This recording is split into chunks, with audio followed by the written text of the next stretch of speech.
In this video, pag-uusapan naman natin ay papaano mo mabebenta yung mga courses na ginawa mo or makakapagbigay ka ng sign up dun sa membership content na meron ka.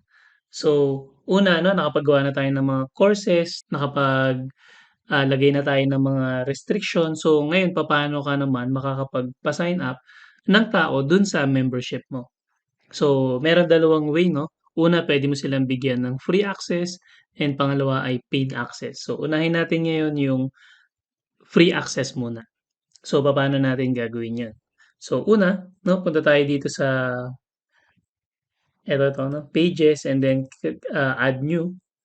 Tapos ay pipili tayo dito nung pang-membership 'no, ah, nung pang-membership. So, basically puwede mong piliin 'to, yung login. Ayan, kasi tayo gagawa ng login register, 'di ba? So, pili ka dito ng magandang template na pwede mong gamitin. So, let's say sabihin natin eto, ayan. So, sabihin natin okey na 'to 'no. So, pangalanan natin 'to ng membership, membership login, ayan. Tapos login template siya and then sa mo gustong lagyan 'no, ayan. Tapos ito make sure naka-public kasi diyan sila magla-login. So, ta's click mo yung add and then dito ay double click mo lang 'yan. So, siyempre 'no, enable login and then enable registration para makapag-register sila. So, ngayon kapagka pumupunta sila sa page na 'to, ano yung gusto mong nakikita? Naka-register ba o yung nakalagay yung login? Ayan, kasi 'pag nakalagay yung login puwede naman nila i-click yung register. Kung nakalagay yung register ay eto 'no. So, kapagka gusto mo na maraming mag-register maganda ito yung naka-front. Okey. So, tapos ay dito naman ay show custom page after login registration.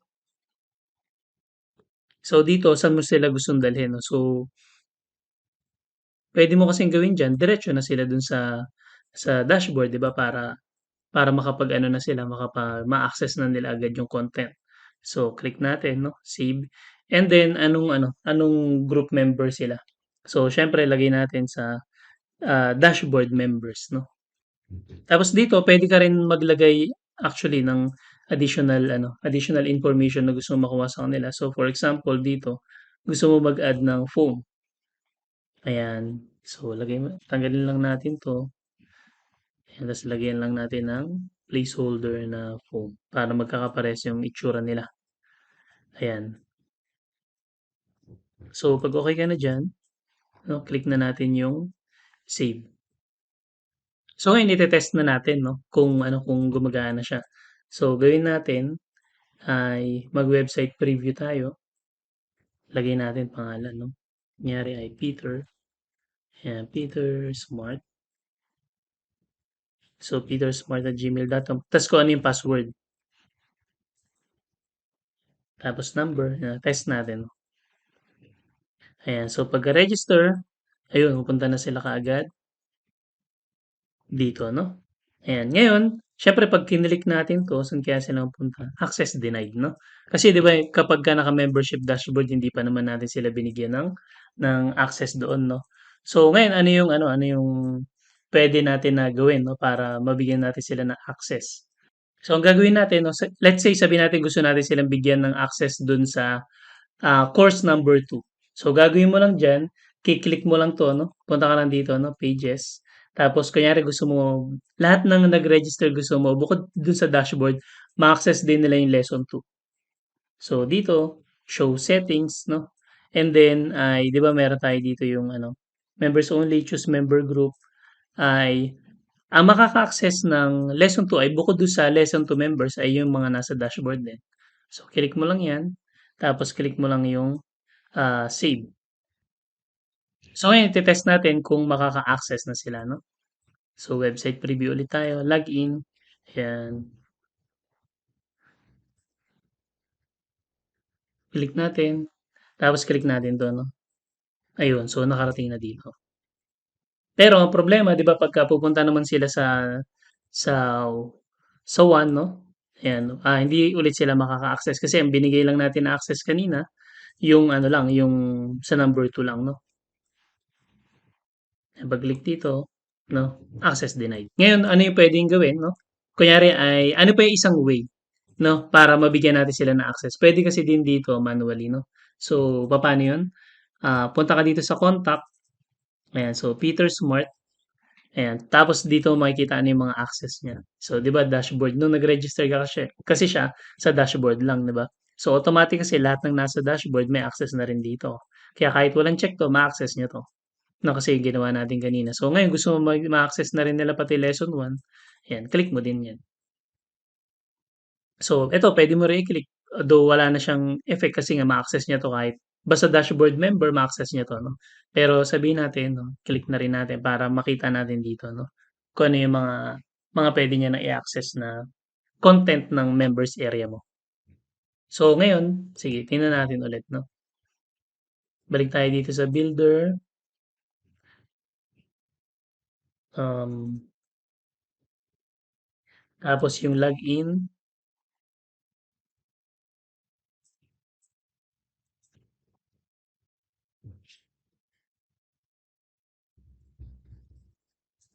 check natin kung this time ma-access na natin yung 1. Ayun, na-access na 'no. So, actually puwede niya na ma-access lahat 'yan. So, ngayon dito kasi sa ano, sa pinaka-homepage mo 'no, puwede kang maglagay ng ano, yung para makapag-login sila. So, dito kung wala 'to 'no, kaya delete natin. Kung wala 'yan puwede kang mag-plus diyan para dun sila mag-ano, puwede silang mag-login doon 'no. So, gawin natin click lang natin 'to tapos sa login profile, ayan. Ta's ano yung itsura.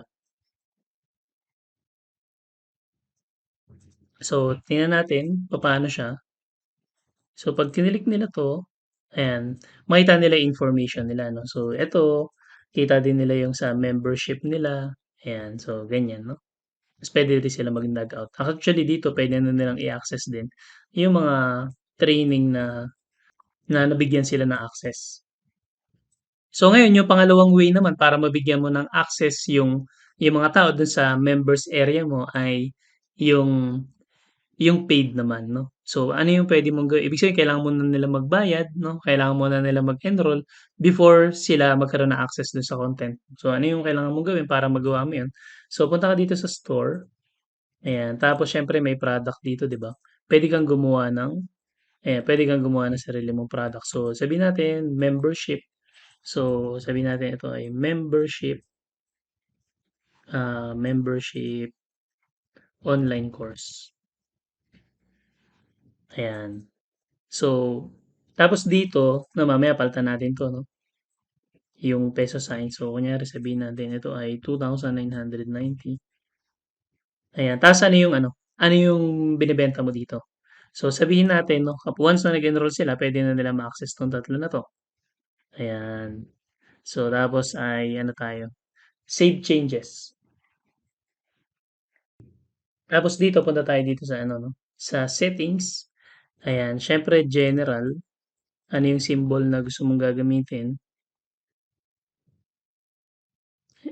eto 'no, Philippine Peso. Tapos ay sa payments, siyempre hindi puwede yung ano 'no, hindi puwede yung COD kasi nga online course siya, eh. Ilagay natin ay mobile transfer. Actually marami kang puwede ilagay dito 'no, puwede rin yung PayPal, pero for simplicity purposes na sabihin natin bank transfer, 'yan. So once na okey na 'to, balik tayo dito sa ano natin 'no, sa builder. Tapos this time mag-add to mag-add tayo ng bagong page and then gawa tayo ng checkout. So, ano yung gusto mo na itsura ng checkout mo kapagka ayun, 'pag mag-e-enroll na sila. So, puwedeng ganito 'no. So, ikaw na puwede kang mamili. So, sabihin natin yung pinaka-ano lang 'no, pinaka-simple lang. Ayan, so eto,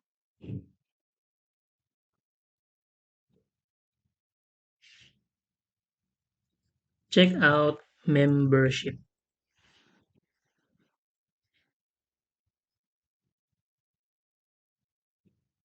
Tapos of course naka-public 'yan 'no. Ayan. So, ngayon pagdating natin dito, pipili tayo ng product. Siyempre yung yung ginawa natin na product kanina 'no, membership online course, ayan, save natin. Tapos dito naman sa ano, sa settings ay, enable customer registration. So kunyari okey na 'to 'no. Ang sunod naman ay sa ano naman tayo sa styling 'no, sabihin natin one step na lang siya. So ngayon kunyari 'no, mag-ano tayo, mag-test tayo, log out lang muna natin yung ano, yung kanina.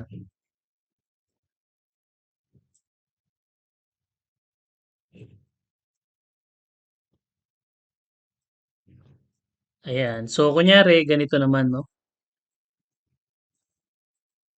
kunyari ibang tao naman 'no, yung bibili. So ganito yung gagawin natin, kunyari ay ilagay natin, Ben 'no, tapos, lagay tayo ng email address, ta's ano yung password 'no,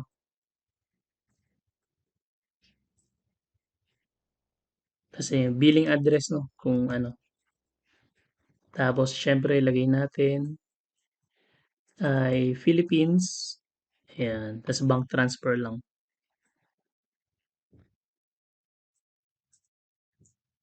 Ayan, so dito 'no, actually dito sa ano, sa thank you page puwede mong ano, puwede kang gumawa ng thank you page dito na kung saan puwede silang maglagay ng ano, ng payment page 'no. So dito gawa tayo ng bago. So thank you page. So for example ay dito 'no, para makita nila kung saan sila puwede magbayad, ayan, puwedeng GCash 'no, kung ano man. Kunyari ito yung napili natin, PY page course. Ayan, so members area, okey, 'yan. So ngayon iko-connect natin siya dun sa ano natin, sa checkout natin.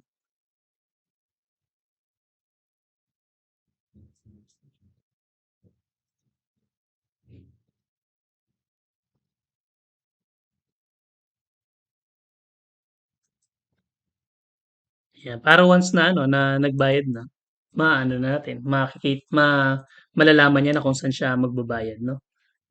So i-test natin 'no.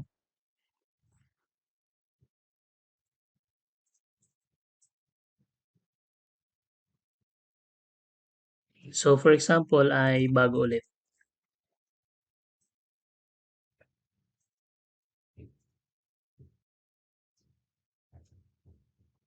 So kunyari ang pangalan naman ay John Doe,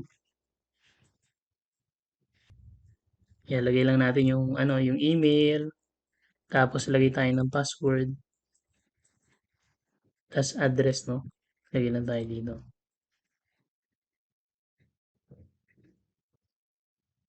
Ayan, tapos sabihin natin 'di kunyari 'no, order na, ayan. So dito na sila puwede mag-send ng proof of payment. So ngayon ang gagawin naman natin ay sabihin natin ano na 'no, yung kailangan mo kasing i-approve 'yan, eh, para magkaroon sila ng access. So kasi kapagka ngayon, kapag nag-try silang ano, try silang mag-access dun sa ano, dun sa course, actually wala yun dun sa ano, naka-pending pa 'no, naka-pending pa. So, ang mangyayari kapagka ano, kapagka nakapag-submit na sila ng proof of payment ay punta ka lang dito 'no, 'di ba meron tayo dito orders, ayan. So kunyari eto i-a-approve na natin 'no.